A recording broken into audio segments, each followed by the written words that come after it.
뉴스와 방망이 대신 팬의 든 기자들의 날카로운 시선, 유쾌한 입담으로 지역사회 이슈를 던진다. 스타토크 견제구입니다. 반갑습니다. 어서 오세요. 안녕하세요. 반갑습니다. 이제 뭐 설 연휴도 지나고 이제 정말 새해가 된 것 같은데요. 두 분 어떻게 지내셨어요? 저는 이번 설 명절이 아주 좀 고요하고 차분했다 이렇게 좀 표현하고 싶습니다. 워낙 이 코로나가 유행을 하다 보니까 주차장에 차량이 없을 정도로 너무 고요했고 저뿐만 아니라 다 그랬을 것 같습니다. 그래서 저는 이번 목표를 한번 책을 한 권 읽어보자 연휴 기간. 결국은 절반밖에 읽지 못했죠. 분명히 다른 분위기였던 것 같아요. 아까 말씀하셨던 것처럼 집에 가도 이제 뭐 교회 지역으로 이렇게 좀 식구들끼리 뭐 바람도 좀 쐬거나 아니면은 이렇게 다녀올 수도 있었는데 그런 일정이 전혀 없이 모든 식구들이 딱 집 안에서만 같이 음식 해 먹고 식구들끼리만 같이 있다가 이제 조용히 일정을 마쳤고 그러다 보니까 이제 고속도로에서도 이제 명절 분위기가 이제 전혀 나지를 않는 거죠. 오다 가다 이제 고속도로 한 군데를 정도를 제가 지나다녀 봤는데요. 고속도로 휴게소에 들리시는 분들이 뭐 정말 화장실만 잠깐 갔다가 나오시거나 예전처럼 이렇게 휴게소에서 이렇게 복닥복닥거리면서 음식을 먹거나 뭐 이렇게 이야기를 나누던가 하는 이제 그런 모습은 좀 볼 수가 없어서 좀 많이 좀 아쉽긴 했습니다. 네. 요즘 확진자 수가 굉장히 많이 늘고 있잖아요. 뭐 녹화일 오늘도 보면은 5만 명 정도가 나왔죠. 한마디로 날이 갈수록 확진자 수가 2배로 늘어나는 이 더블링 현상이 그대로 우리 지역에 적용되고 있다. 이렇게 볼 수가 있습니다. 천안 지역은 설 명절 이후에 200명이 넘더니 300명, 그 다음에 500명. 근데 지금은 우리 녹화하는 현재 700명이 넘게 확진자가 나왔습니다. 아산 지역도 마찬가지로 처음에는 50명 안팎에서 점점 늘어나더니 지금으로서는 뭐 500명이 넘을 정도로 이 더블링 현상은 그대로 적용되고 있습니다. 전국 단위로 살펴봐도 이제 이 같은 수치가 이제 크게 차이는 없는데요. 2월 1일 날 이제 전국에서는 18,000명 정도의 확진자가 발생을 했고요. 그 다음에 그 다음 날이 이제 2일 날 2만 명을 넘어섰습니다.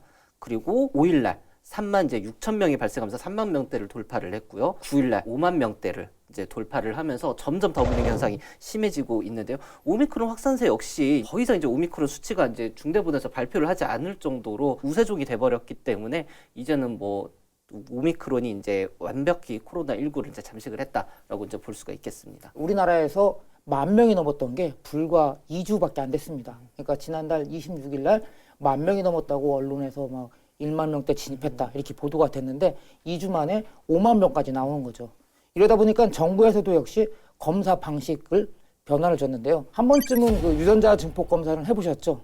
저는 대여섯 번 한 것 같은데요. 아, 네. 예, PCR만. 저도 뭐 한 세 번 정도 했어요. 아, 네, 저도 3번 했는데요. 이 방식이 지금은 변화를 줬죠. 그동안은 고위험군, 뭐 유증상, 무증상 상관없이 가가지고 우리가 이제 유전자 증폭 검사, 코와 입에서 이렇게 검사를 했는데 지금은 그렇게 안 하고 고위험군만 유전자 증폭 검사를 하고 경증상자라든지 무증상자 같은 경우는 본인이 자가키트로 확인한 후에 양성이 나와야지만 다시 선별진료소에 가가지고 유전자 증폭 검사를 하게 됩니다. 천안에서 첫 확진자가 나온 게 2020년 2월 25일이거든요. 그때만 해도 이제 확진자 한 명 한 명 나올 때마다 저희가 기사도 쓰고 뭐 동선도 쓰고 이렇게 했었는데 지금은 뭐 발생되는 현황을 따라가기도 좀 버거운 상황이고. 중국에서 전세기로 해가지고 우리나라 교민들이 왔을 때 그때부터 취재가 시작됐을 때 그때 당시에는 동선 하나하나 공개가 되느냐 안 되느냐, 동선이 어디 빼먹었다, 그리고 어디에 방역이 제대로 됐다 안 됐다 이런 것까지 논란이 됐었는데 지금은 뭐 그렇게 따라갈 필요는 없는 것 같고 사실상 이제는 확진자가 어떻게 나왔느냐, 얼마나 나왔느냐는 별 문제가 아니고 그 원인이 무엇이냐, 그리고 중증 환자라든지 입원 병상이 어떤 정도 되느냐 이런 쪽으로 좀 많이 바뀌는 것 같습니다. 저도 지금 기억을 해보니까 이제 처음 코로나19가 지역에서 확산이 되기 시작했을 때 지역에서 이제 방역 차량이 나가가지고서 보건소에서 소독을 하거나 아니면 위탁 업체들이 소독을 하잖아요. 그러면 쫓아가가지고서 사진도 찍고 이제 뭐 거기 근처에 계시는 분들 인터뷰도 따고 이제 이랬던 기억이 나는데요. 이젠 좀 기사의 방식이 많이 바뀌어졌죠. 이제 뭐 확진자 증가 추세라든가 아니면 아까 이 기자께서 말씀하셨던 것처럼 위중증률, 그 다음에 자녀 병실 뭐 이런 것들 이제 위주로 기사를 쓸 수밖에 없는데요. 그럼에도 불구하고 아직까지도 코로나 이 증가 추세가 좀 중요한 기사로 계속 저희가 집중을 할 수밖에 없었던 것 같아요. 지난 명절에 제가 이제 당직 근무를 섰을 때도 저희 회사 같은 경우도 당직 근무에 이제 첫 번째 기사 작성이 지침이 이제 코로나19 확진자 이 증가 추세를 이제 쓰라고 할 정도로 아직까지도 이제 이런 거 증가 추세는 좀 유의 깊게 지켜봐야 될 상황인 것 같습니다. 제가 2020년 5월에 쓴 기사를 보니까 제목이 81일 만에 확진자 전원 퇴원이더라고요. 이제 천안에서 20일 넘게 확진자가 한 명도 나오지 않고 또 입원했던 분들도 다 퇴원을 해서 이제 더 이상 천안에 확진자가 없다 이런 내용이었던 것 같은데 그때만 해도 이제 좀 있으면 코로나 종식이 된다 이런 기대감이 좀 있었는데 지금은 뭐 상상할 수가 없는 상황이 됐죠. 거의 비슷하게 저도 그때 기사를 작성했던 것 같은데 저는 지난해만 해도 가을에 2학기 때 이제 대학 강의일 때 대면 방식으로 진행을 했거든요. 그때만 해도 이 코로나가 종식될 수 있을 것 같은 희망은 있었습니다. 하지만 지금은 이제 코로나와 함께 가야 되지 않느냐 이런 생각이 듭니다. 정부의 방역 방침 역시 이렇게 바뀌는 것 같은데요. 이른바 셀프 방역 체계로 전환을 했다 이렇게 볼 수가 있거든요. 반면에 이제 일부 의료계에서는 이게 그 오미크론을 멈춰 세울 수 있는 대안은 아니기 때문에 다른 대안이 나와야 된다고 보고 있습니다. 유럽 일부 국가에서는 이제 코로나19와 이제 공존을 이미 선언을 하기 시작을 했습니다. 위드 코로나로 이제 전환이 된 건데요. 대표적으로는 노르웨이 이를 들 수가 있습니다. 식당 영업시간 제한이라든가 이제 오후 11시로 제한된 주점의 이제 주류 판매 시간 제한, 그 다음에 10명 이상의 이제 사적 모임 제한이 뭐 우리나라 유사하게 좀 제한을 걸고 있었지만 이것들이 전부 다 해제를 시켰고요. 그 다음에 입국자들에 대한 이제 코로나19 검사 면제도 이제 시행이 됐습니다. 덴마크 역시 이제 2월 달 들어서 방역 규제를 이제 전면적으로 폐지를 선언을 했는데요. 마스크 및 이제 백신 패스를 해제를 했습니다. 그래서 더 이상 마스크를 외부에서는 쓰지 않아도 되는 상황이고요. 이 같은 이제 유럽 국가들의 선택의 바탕에는 확진자는 늘어나고 있지만 이제 고위험률, 근데 뭐 사망률이라든가 아니면 중증률로 올라가는 이 확률이 줄어들고 있기 때문에 이제는 공존이 가능하다라는 판단을 내린 것으로 풀이되고 있습니다. 아무쪼록 저희가 방송에서 코로나19 좀 안 할 수 있는 날에 좀 빨리 오길 기대하면서 오늘 견제구 본격적으로 시작해 보도록 하겠습니다. 800여 가금류 농가에서 이 설처분된 가금류만 1,800여만 마리의 실제로 AI 발생도 감소를 했고요. 그런데 이게 우리 지역에서 쫓아내면 결국 이 철새들이 타 지역으로 주변 농가들까지 살처분을 예방적 차원에 다 하잖아요. 이런 경우 이제 보상이 이분이 준비한 이슈부터 좀 살펴볼까요? 먼저 김 기자 어떤 소식 준비했죠? 겨울은 입시의 계절이기도 하죠. 이제 우리 지역 천안과 아산 지역의 이제 고입과 대입의 결과를 이제 가지고 왔습니다. 학력 인구 감소로 이제 학생 수 자체가 주니까 더군다나 지역 대학길 뭐 어렵다는 얘기는 저희가 견제구에서도 다룬 적이 있는데 올해 천안과 아산 지역 정시 결과 어떻게 나왔나요? 수시를 제외하고 이제 정시 결과만 놓고 이야기하자면 결과론적으로 이야기하자면 지난해보다는 소폭 상승하면서 대체적으로는 선방했다. 원체 이제 비수도권 지역에 대한 대학들의 이 경쟁률이 점점 저조해 가고 있는 상황 속에서 그래도 우리 지역만큼은 좀 선방을 했다라고 이제 결과론적으로는 이야기를 할 수 있겠습니다. 주요 대학들을 좀 말씀해 드리자면요, 이제 당국대학교 같은 경우가 이제 5.94대 1을 기록을 했고요. 상명대학교가 이제 4.68대 1, 그다음에 한기대가 이제 4.66대 1, 그다음에 백석대학교가 4.85대 1로 이제 천안 지역 대부분의 대학들이 이제 한 4점대 이상의 경쟁률을 이제 보였고요. 아산 지역 역시 이제 천안 지역과 마찬가지로 대체적으로 소폭 상승하면서 선방을 했다라는 평가입니다. 특히 이제 순천향대 같은 경우는 이제 전국에 있는 이제 비수도권 재학생 8,000명 이상 학교들 중에 가장 높은 이제 경쟁률을 기록을 했는데요. 7.22대 1을 기록을 했습니다. 이 이외에 이제 호서대학교도 이제 4.1대 1을 기록을 했고요. 선분대학교는 이제 좀 아쉽게도 1.77대 1인데요. 지난해보다는 좀 소폭 하락을 해서 좀 아쉬움이 남습니다. 이 기자께서는 대학에서 강의를 하고 있잖아요, 지금. 뭐 이런 경쟁률 아무래도 저희 둘보다는 조금 더 피부로 와닿을 것 같은데 어떠세요? 학생들이 많이 주는 건 사실이고요. 김 기자가 얘기한 것처럼 어느 정도의 평균 경쟁률은 높았지만 사실상 이거는 인문 계열에는 상당히 그 미달 사태가 속출하고 있습니다. 8년 동안 우리나라에서 이제 국어 국문학과라든지 또 철학과 이런 거는 150여 개가 사라졌다고 해요. 입학 정원도 한 30% 이상 감소했다고 합니다. 더군다나 야간, 예전에는 이제 직장 생활하면서 야간에 학교를 다니는 학생들도 많았지만 지금은 이제 야간 대학 같은 경우는 없어지기 시작했고요. 어느 대학이라고 얘기하기는 좀 그런데 어떤 학교 같은 경우는 뭐 주변에 지인분 중에 뭐 대학 가기 어려우신 분들 아니면 뭐 재수를 고민하고 있는 분들 저희 학교 보내달라 이런 광고를 하실 정도로 학생을 선발한다기보다는 이제 학생을 모집하는 상황이 됐고 뭐 그런 상황들이 특정 대학교뿐만 아니고 많은 학교들이 그런 상황이 돼서 지금 추가 모집 한창 하는 것 같아요. 그런 정도의 상황이고 뭐 조금 올랐다고는 하는데 전체적으로 김 기자 말로는 근데 그래도 이제 여전히 낮은 수치잖아요. 근데 그런데도 일부 학과 같은 경우는 또 잘 나오는 데도 있다면서요? 다른 계열보다 눈에 띄는 거는 이 의예과 보건 계열 이쪽이라고 할 수가 있습니다. 그러니까 당국대 의예과 같은 경우는 무려 15대 1 그리고 약학과는 7대 1을 기록했고 순천향대 의예과 역시 22대 1 물론 반올림 한 겁니다. 22대 1이고 간호학과도 10대 1을 차지했습니다.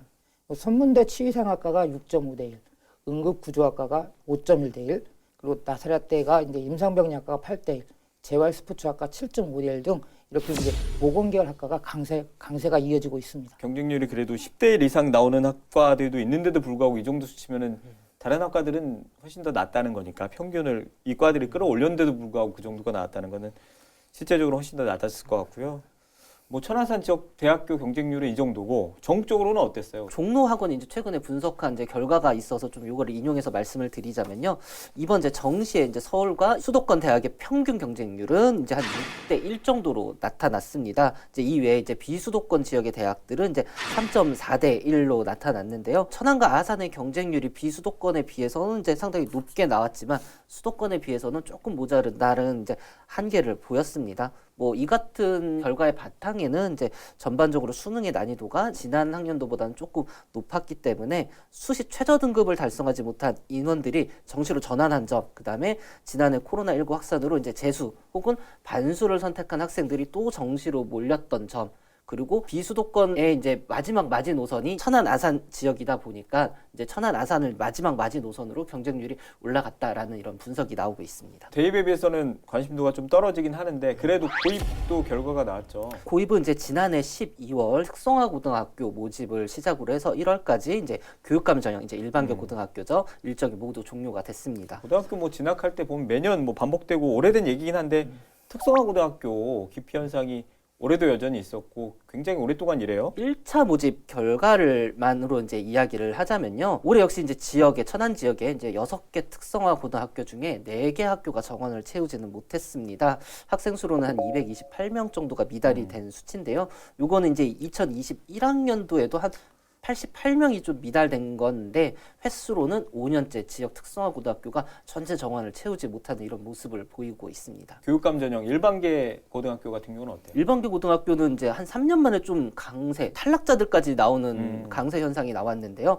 천안 지역에는 이제 13개 일반계 고등학교가 있는데요. 총 이제 4,580명을 올해 모집을 했습니다. 이 중에 4,698명이 이제 원서를 내매 따라가지고서요 118명의 탈락자가 발생했습니다. 2019학년도에 97명이 한번 탈락한 적이 있었거든요. 이 이후 이제 횟수로는 또 3년 만에 일로 특성화에 대한 기피 현상은 심해지고 일반계 고등학교에 대한 선호 현상은 좀 올해는 좀 두드러지게 강해졌다라는 이제 이런 분석이 있습니다. 118명이 탈락했다고 하는데 그럼 교육감 전형에서 탈락하는 학생들은 어떻게 되나요? 기본적으로는 이제 정원을 채우지 못했던 특성화 고등학교들이 있죠. 여기서 이제 각 과별로 추가 모집을 진행을 합니다. 그래서 2월 달 중으로 추가 모집을 통해서 전원 다 이 지역에서 소화를 하게 됩니다. 제가 고등학교에 입학한 게 1998년이거든요. 뭐 김 기자도 저랑 뭐 한 살밖에 차이 안 나니까 비슷할 테고 점수로 나누긴 했는데 그때도 특성화 고등학교하고 일반계 고등학교 선호도가 일반계가 훨씬 높긴 했어요. 근데 이런 현상들이 점점 두드러지는 것 같은데 이유는 뭐라고 보세요? 일단 이거는 우리 지역의 상황만은 아니죠. 전국적인 상황이다 보니까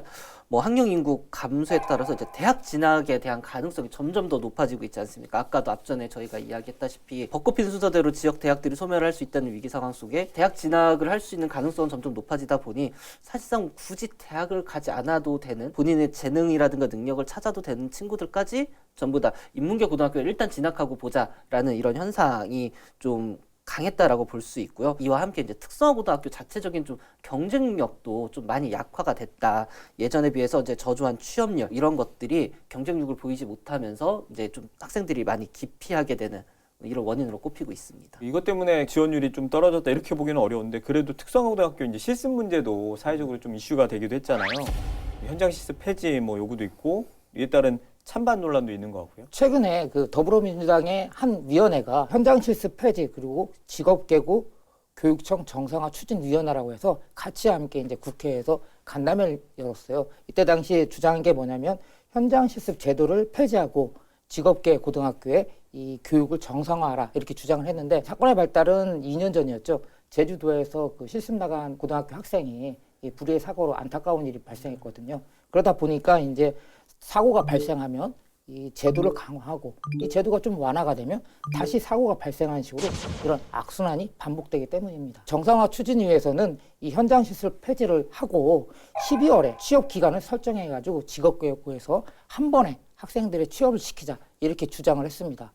반면에 이제 어떤 공교육의 정상화가 필요하다는 데서는 단순히 폐지만이 전부는 아니다 이렇게 이야기를 하고 있는 거죠. 특성화고마다 그 특성에 맞는 교육이 진행되고 있는데 이거를 재구조하고 다시 재편성한다는 것은 이 공교육에 논란이 될 수 있다 이렇게 주장을 하고 있습니다. 이 기자님은 대학교 다니는 자녀도 있고 또 고입도 치러봤을 테고요. 부모 마음은 좀 다를 것 같아요. 둘째 아이가 남자아이인데 처음에는 고등학교를 특성화고 이쪽을 좀 얘기를 하더라고요. 그래서 정말 그렇게 가고 싶냐 했더니 뭐 한 2주 만에 또 다시 바뀌어가지고 자기는 남고를 가겠다. 또 남녀공학을 가겠다. 이렇게 좀 바뀌어요. 그래서 이제 한번 물어봤어요. 왜 이렇게 많이 바뀌냐. 그러니까 지금은 이제 2년 정도가 지났으니까 그때 당시에 왜 바뀌었냐 했더니 마음이 너무 그 어디로 가야 될지 몰라서 자기도 고민을 많이 했었다고 합니다. 근데 사실상 지금 아이들 대부분은 인문계를 선호를 합니다. 이유는 자기가 아무리 공부를 하든 못하든 상관없이 인문계를 가면은 대학은 갈 수 있다. 이렇게 생각을 하기 때문에. 다만 이제 여기서 좀 아쉬운 점은 뭐냐면 특성화고라든지 이런 거는 학생들이 좀 빨리 돈을 벌고 싶어서 가는 곳이다. 이렇게 인식을 하더라고요. 특성화고등학교라고 해가지고 대학교 진학률이 저조한 거는 절대 아닙니다. 취업률이 또 예전만큼 압도적으로 높은 것도 아니고요. 그래서 이제 최근에 나와 있는 통계가 하나 있어서 제가 가지고 와봤는데요. 학교 알림이라는 이제 사이트에서 천안 지역 이제 특성화고등학교에 대한 이제 취업률하고 이제 진학률 정도가 나와 있는 데이터인데요. 일단 뭐 천안 공고 같은 경우를 보면은 이제 2021학년도 이제 12월 달 기준인데요. 382명 졸업자 중에 이제 진학한 학생들이, 그러니까 전문대든 4년제든 진학을 한 학생들이 160명 정도가 되고요. 그다음에 취업한 학생들은 142명 정도로 나타났습니다. 그다음에 뭐 천안상고 역시 298명 졸업자 중에 진학자가 134명, 그다음에 취업자는 이제 67명 정도 나타났고요. 천안 이제 여자상업고등학교 역시도 이제 301명 졸업생 중에 진학자가 102명, 그다음에 취업자는 110명. 이렇게 나타났고요. 천안 이제 제일고등학교 197명 졸업자들 중에 진학자가 96명, 그다음에 취업자는 31명 정도로 이렇게 나타났습니다. 특성화고등학교 얘기하면 떠오르는 친구가 하나 있는데 학교 다닐 때 이제 보통 친구들 친한 애들 이제 성적 대부분 반에 같은 반 친구들끼리는 알잖아요. 근데 저 때는 이제 성적으로 뭐 어느 정도 안에 들어가면 인문계를 이제 지원하고 나머지 학교 학생들 안에서는 이제 그때는 실업계라고 많이 불렀으니까 갈 수 있는 학교들이 이렇게 정해져 있었어요. 근데 이 친구 같은 경우는 그래도 상위권에 있는 실업계 고등학교를 갈 수 있는데도 불구하고 아주 밑에 등급의 학교를 이제 골라서 갔어요. 그래서 다들 의아해했는데 이 친구가 가서 3년 내내 이제 전교 1등을 하다시피 해가지고 훨씬 더 높은 등급의 인문계 고등학교를 가서 갈 수 있는 학교보다 훨씬 더 높은 등급의 대학을 갔다고 그래서 뭐 실업계 고등학교 얘기가 나올 때마다 항상 그 친구가 생각이 나는데 요새는 뭐 훨씬 더 그때는 되게 이례적이었는데 지금은 그런 경우가 굉장히 많다고 들었고. 특성화고등학교로 진학을 해가지고 대입까지 노리는 것도 일종의 좀 전략적 선택이라고 표현을 할 수가 있는데요. 이거 같은 경우는 예전에는 천안에서 비평준이었잖아요. 그러다 보니까 이제 제일 첫 번째 학교부터 마지막 학교까지 인문계가 정해져 있을 때는 의도적으로 이제 조금 본인이 갈 수 있는 학교보다 점수대 학교보다 낮춰서 가는 경향들이 있었는데요. 이제는 이제 이런 상황들이 전부 다 평준화가 되어 버리다 보니까 의도적으로 이 특성화고등학교를 선택을 해서 가는 경우도 있고요. 특성화고등학교 역시 이런 거를 대놓고는 홍보를 하지는 못하지만 그래도 좀 어느 정도 이제 학생들의 이제 고민을 하고 있는 학생들 같은 경우에는 대학 진학률을 이야기를 했지만 이런 진학률 정도도 이제 어필을 해가면서 이제 충분히 도와줄 수 있다 원한다면 그래서 정규 교과 내에서는 좀 이제 전공 수업이 있기 때문에 어렵지만 뭐 이후에 이제 방과후 수업이라든가 이런 것들을 통해서 충분히 도와줄 수 있다라는 거를 좀 많이 어필을 하고 있는 걸로 알고 있습니다. 김 기자 얘기대로 그 특성화고가 미달 혜택가 이어진다고 하면은 교육청이나 이 특성화고에서는 어떤 대처가 있어야 되지 않나요? 가장 많이 하는 게 이제 학과 재구조화 사업이라고 해서 학과를 개편을 하는 겁니다. 뭐 예전에 통용이 됐었던 그런 과들을 이제 요즘 트렌드에 맞게 뭐 관광이라든가 아니면은 뭐 식품이라든가 뭐 이런 쪽으로 바꿔가지고서 취업률과 진학률을 모두 다 잡을 수 있게 학과를 이제 재구조화하는 사업들이 가장 우선적으로 진행이 되고 있는데요. 근데 사실 이제 이번에 올해 이제 입시 결과를 놓고 봤을 때 일부 학교에서는 이렇게 재구조화를 해가지고서 성공한 학교들도 분명히 있었어요. 여기 같은 경우는 애초에 경쟁률이 2대1, 3대1까지 올라가는 그런 학과도 있었지만 반대로 이 학과 재구조 사업을 했음에도 불구하고 이 학생들의 관심을 이제 이끌어내지 못해가지고서 경쟁률이 이제 다시 뭐 0점대 경쟁률이 나왔던 이런 학과들도 있기 때문에 뭐 이런 부분은 앞으로 계속 좀 고민을 해봐야 될 것 같고, 근본적으로는 교육적인 시스템이 대입에만 중점을 두지 않고 이 학생들의 능력과 이제 본인들이 하고 싶어하는 역량에 따라서 진학을 하는 이런 시스템으로 바뀌어야 우리 특성화 고등학교에 대한 경쟁률도 올라갈 수 있을 것이라고 이제 교육계 쪽에서는 이렇게 답변을 하고 있습니다. 네, 김 기자가 준비한 소식은 이 정도로 이제 정리를 하고요. 이 기자는 어떤 소식 가지고 오셨어요? 소식 전하기에 앞서 두 기자들에게 퀴즈를 하나 내겠습니다. 세계에서 가장 높은 빌딩은 무엇일까요? 들어는 봤는데 솔직히 이름은 제가 모르겠어요. 그러면 제가 정답을 맞춰도 될까요? 네, 두바이에 있는 이제 버즈 칼리파라고 제가 알고는 있습니다. 문제 유출 의혹이 있는 것 같은데 알 리가 없는데 이걸. 네. 네 맞습니다. 오늘날 세계에서 가장 높은 그 빌딩은 이 아랍에미리트의 두바이에 있는 이 버즈 칼리파인데 높이가 무려 828m입니다. 건축 기술 한계에 도전한 이 건물은 2010년에 완공이 됐는데요. 여러분들 봤을 때 이제 그 828m라는 게 이렇게 쉽게 와닿지가 않을 거예요. 우리가 알고 있는 63빌딩, 그 63빌딩을 3개를 쌓아 올리고도 70m가 높은 것이 바로 부르즈 할리파입니다. 거기에 이제 영화 미션 임파서블의 그 무대가 됐던 곳이 바로 여기고요. 제가 뭐 세계에서 가장 높은 빌딩은 모르겠고 우리나라에서는 이제 잠실에 있는 롯데타워가 가장 높잖아요. 서울에서는 아침에 이제 롯데타워가 이제 얼마나 보이냐, 잘 보이느냐, 안 보이냐로 미세먼지 농도가 오늘 좀 많다 적다를 구분한다고 하는데 그 정도로 이제 상징적인 건물이 된 것 같아요. 참고로 이제 천안에 있는 이제 천안 펜타포트 건물 있지 않습니까? 이게 대전과 세종, 충남, 충북에 있는 건물 중에서는 가장 높은 걸로 기록이 되어 있더라고요. 103동 66층, 239m가 이제 좀 제일 높은 건물이고, 천안 지역에서도 뭐 당연히 가장 높은 건물이고, 두 번째가 힐스테이트 천안이라고 최근에 이제 동남구청사 옆에 이제 저희가 전망대까지 새로 연 곳이 있잖아요. 거기에 있는 103동이 이제 47층, 152.65m로 이제 두 번째로 천안 지역에서 기록이 되고 있습니다. 세 번째 역시 이제 천안 펜타포트인데요. 이거 동은 조금 다릅니다. 101동이고요. 그다음에 여기는 이제 45층, 151.6m가 되겠습니다. 천안 펜타포트 같은 경우가 국내 건축물의 37위를 차지하고 있거든요. 하지만 2007년도에 LH가 아산 신도시 개발했을 당시에 이게 공모로 진행이 됐거든요. 공모 당시에는 251m로 돼 있었습니다. 그러다 보니까 실제로 그 높이대로 지어졌다고 하면 이 우리나라에서 11번째 높은 마천루가 되었을 겁니다. 지금 현재는 239m인데 원래 계획대로는 훨씬 더 순위가 높아졌겠다. 네. 근데 저희가 왜 이렇게 건물 얘기, 높이 얘기 하나 이제 궁금하실 텐데 천안 쌍용동에 이제 69층짜리 최고층, 초고층 주상복합 아파트 개발이 이제 시작이 되죠. 지난달 쌍용동 이마트 주변에 32만 제곱미터, 그러니까 상업용지인데요. 52층에서 69층까지 이 조성되는 주상복합 아파트가 천안시로부터 승인을 받아 사업 추진이 시작됐습니다. 준공은 2026년 7월 예정이고요. 승인된 사업 계획안에 따르면은 2026년 완공되면 높이는 한 260m까지, 그리고 최고는 69층. 거기에 뭐 이제 52층부터 56층, 59층이 있는데 5개 동 중에 하나의 동이 69층까지 올라가게 되는 겁니다. 준공만 된다면 이제 충청권 최고 높이의 이제 빌딩으로 이제 등극을 앞두고 있게 되잖아요. 천안의 이제 초고층 시대, 뭐 랜드마크이자 천안의 스카이라인이 달라질 수 있다라고도 볼 수가 있을 것 같은데요. 사실 이제 69층 이제 주상복합이 추진되는 쌍용동 지역은 이제 그동안 좀 상대적으로 개발이 좀 주춤했었던 지역이잖아요. 이제 사업자는 이제 초고층 이제 주상복합 아파트가 들어서게 되면은 이제 불당동, 백석동, 이제 두정동 등 이제 천안 서부 지역에 치중된 개발 격차를 이제 극복할 수 있을 거다라고도 이제 설명을 하고 기대도 하고 있다라고 표시를 했습니다. 네. 특히 이제 건설비가 이제 좀 만만치 않은 것은 이제 당연한 이야기인 것 같은데요. 뭐 수도권과의 지리적 이점, 그다음에 삼성이나 현대 대기업들이 이제 밀집해 있기 때문에 지속적인 인구 유입 뭐 이런 것들에 있어서 분양이 있어서는 상당히 좀 자신감을 이제 표현을 하고는 있습니다. 아무래도 이제 쌍용동이 택지 개발이 좀 초창기에 이뤄진 곳이다 보니까 그때 당시만 해도 쌍용동 산다 그러면은 잘 산다 이런 얘기 들었었잖아요. 어디 아파트 이름만 되면 저희는 다 알지만 그랬던 시절이 있었는데 지금 이제 아무래도 새로운 택지 개발들이 많이 이루어지다 보니까 뭐 낙후까지는 아니지만 상대적으로 조금 덜 발전된 느낌의 이미지가 좀 남아 있었는데 이걸 통해서 지역 개발이라든지 경기도 조금 돌 것 같긴 한데 그래도 저는 높은 빌딩 올라가는 게 무조건 좋다고만은 보기 어렵다고 보거든요.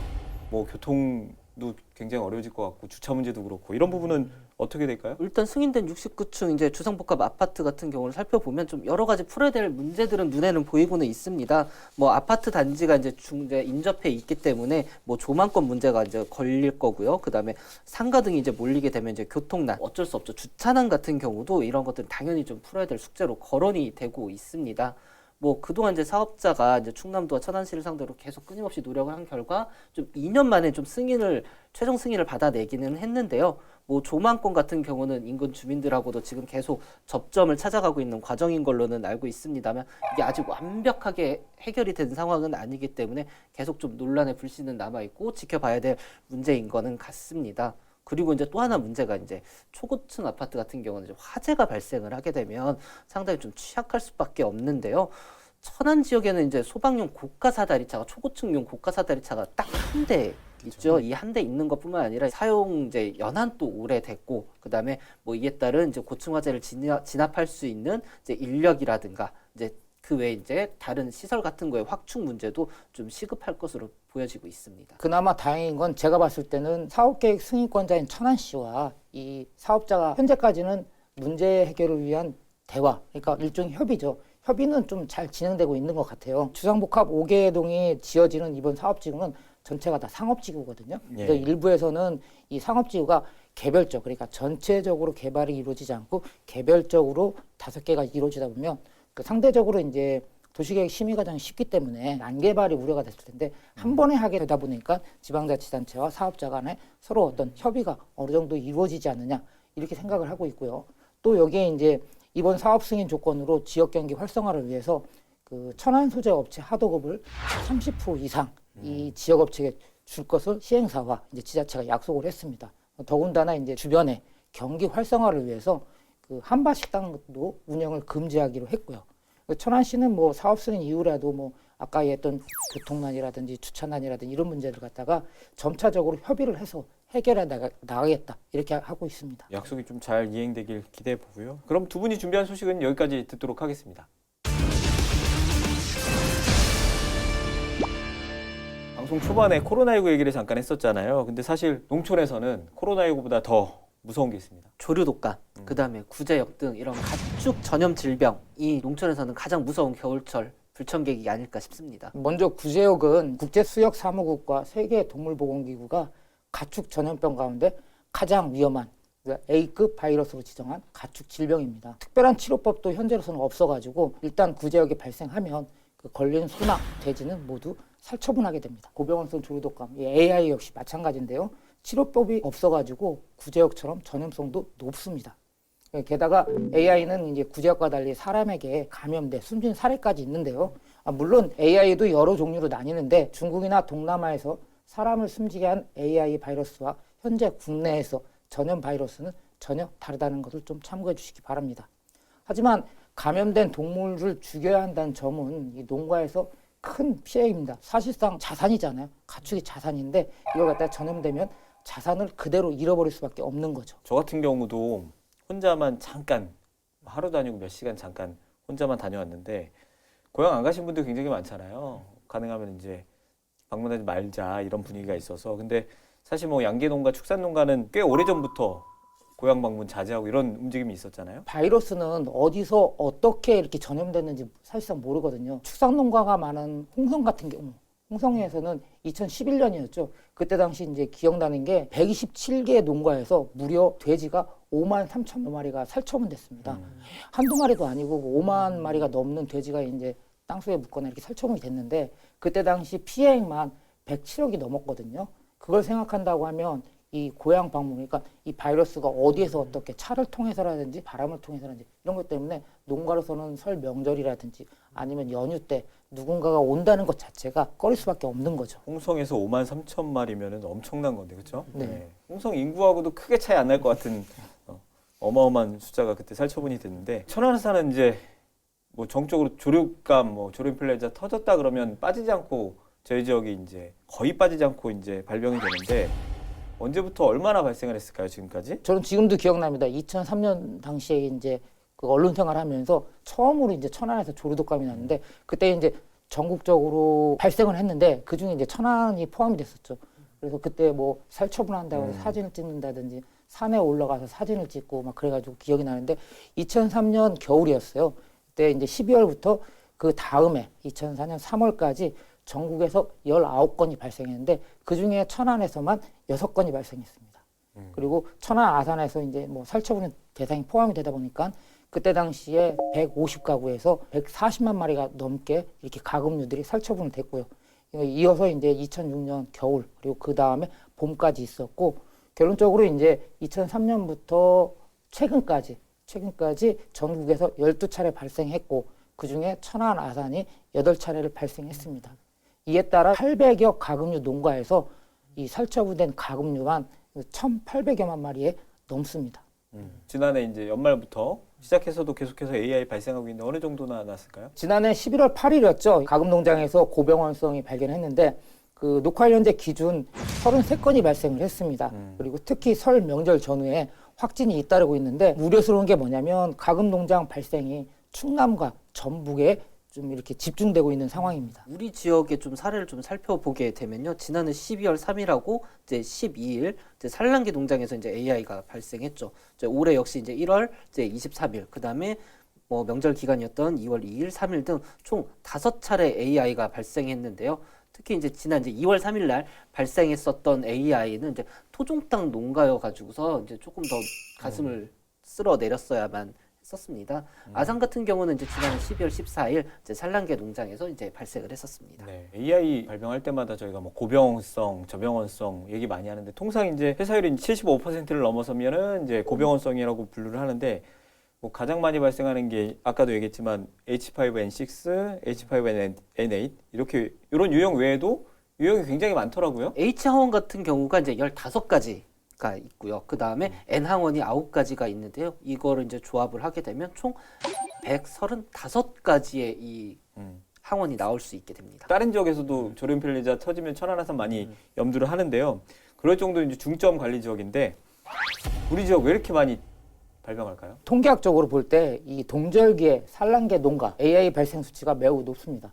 정부에서 매년 12월부터 이제 봄까지 이 특별 방역 대책 기간으로 정하고 방역 활동 나서는 것도 다 이런 이유인데요. 원인에 대해서는 아직 설왕설래 뭐 좀 확실하게 명확히 나온 건 없습니다. 하지만 이제 정부가 매년 주시하고 있는 것이 러시아 그리고 중국 철새가 그 핵심 요인으로 꼽히고 있거든요.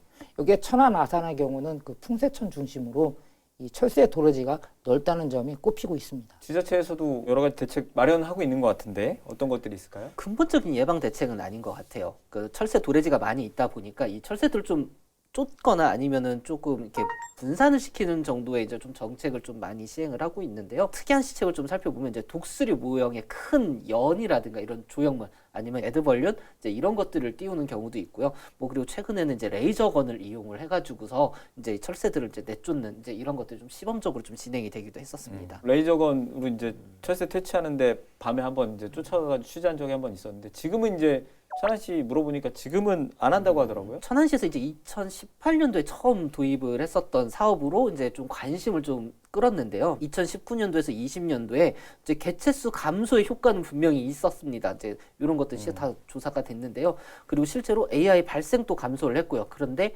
이게 우리 지역에서 쫓아내면 결국 이 철새들이 타 지역으로 그렇죠. 간다라는 이 풍선 효과 때문에 이제 더 이상은 이제 좀 진행을 하지 않는다라는 게 이제 시의 입장입니다. AI 하면은 이제 자동으로 붙는 게 살처분 얘기잖아요. 살처분 현장 또 많이 가보셨을 테고 지금까지 우리 지역에서 살처분한 그 개체수가 얼마나 될까요? 연도별로 제가 좀 말씀을 드릴게요. 이제 천안하고 아산에서 좀 대체적으로 좀 많이 나왔기 때문에 천안, 아산을 포함한 이제 충청권 지역에 대한 이제 좀 수치가 있어가지고서 제가 통계를 가지고 와봤는데요. 아까 이제 앞서도 말씀하셨다시피 2013년도 천안하고 아산에 AI가 이제 6건이 발생을 했는데 살처분 수가 이제 141만 수가 살처분이 됐고요. 그 다음에 16년에서 17년도 이제 이때 겨울이죠. 여기도 천안, 아산에서 총 3건이 나와서 110만 수가 살처분이 됐습니다. 그 다음에 10년에서 11년 역시 천안, 아산에서 6건이 발생을 했고요. 이때는 총 21만 수가 살처분이 됐습니다.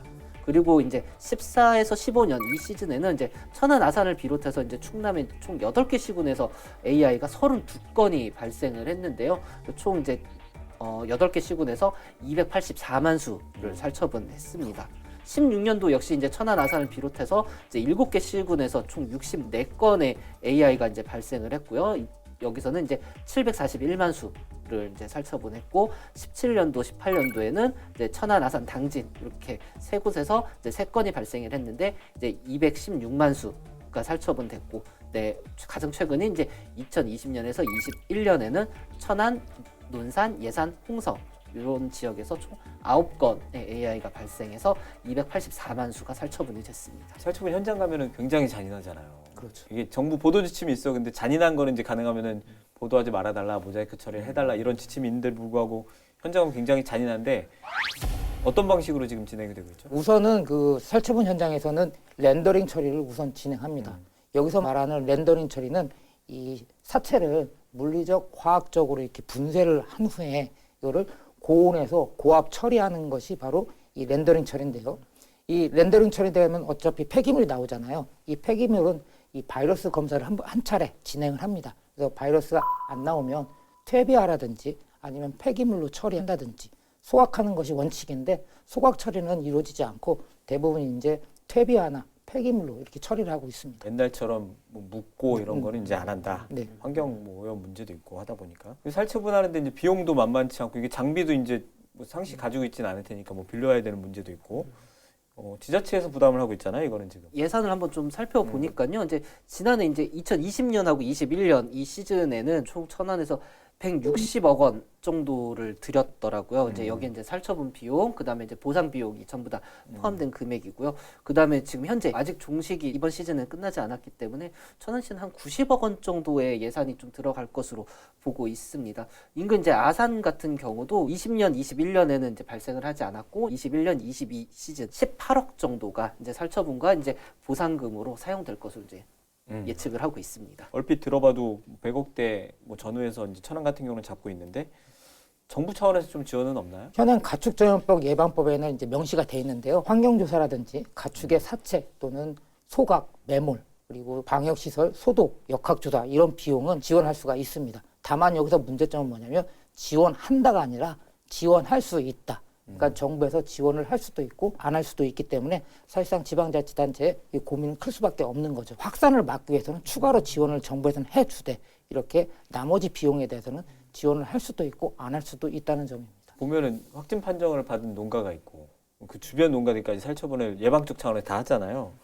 이런 경우 이제 보상이 물론 농가 입장에서 원하는 수준은 항상 부족하지만 이게 제대로 된 보상이 지금 이루어지고 있는가요? 기준은 살처분 당시 현재 가금류의 거래 가격이 기준입니다. 다만 여기에서 AI가 발생한 농장에게는 이 페널티가 적용돼 가지고 전체 보상금의 20%를 삭감합니다. 지금은 이제 AI 발생이 한다고 하면 그 반경 500m 이내에는 관리 지역이라고 하는데요. 이 관리 지역에서도 역시 모두 가금류가 살처분이 진행이 됩니다. 관리 지역 내에서도 이 AI가 검사를 통해서 AI가 나왔다 하면 이때도 역시 페널티를 적용하고 그렇지 않을 경우에는 100% 보상을 해주고 있습니다. 그럼 이쯤에서 잠시 천안시 가축방역을 책임지고 있는 김종영 축산과장 전화로 연결해서 자세한 이야기 들어보도록 하겠습니다.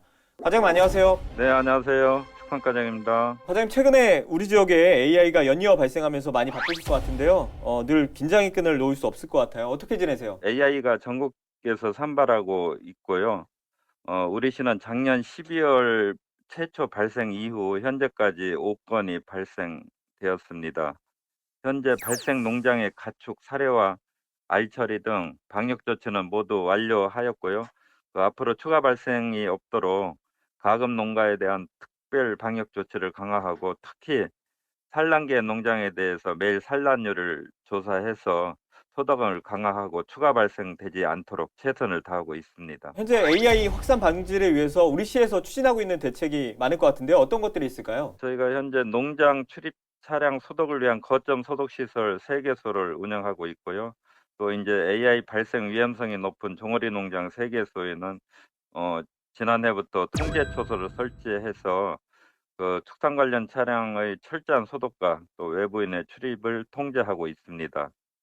오리 사육 농가 12개 농장은 겨울철 휴지기제를 시행해서 현재 그 유경오리는 한 마리도 사육하지 않고 있고요.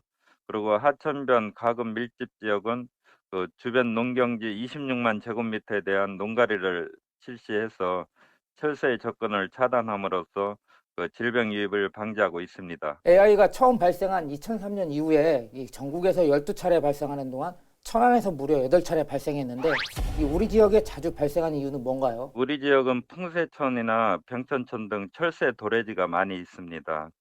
그리고 가금 농가들이 하천 주변에 밀집되어 있고요. 그래서 방역에 어려움이 좀 많이 있고 AI 발생 위험성 또한 상존하고 있습니다. 그리고 성안 지역은 안성천하고 넓은 농경지가 펼쳐져 있어서 철새들이 서식하기 좋은 천혜의 환경으로 그 질병 유입 위험성이 높고요.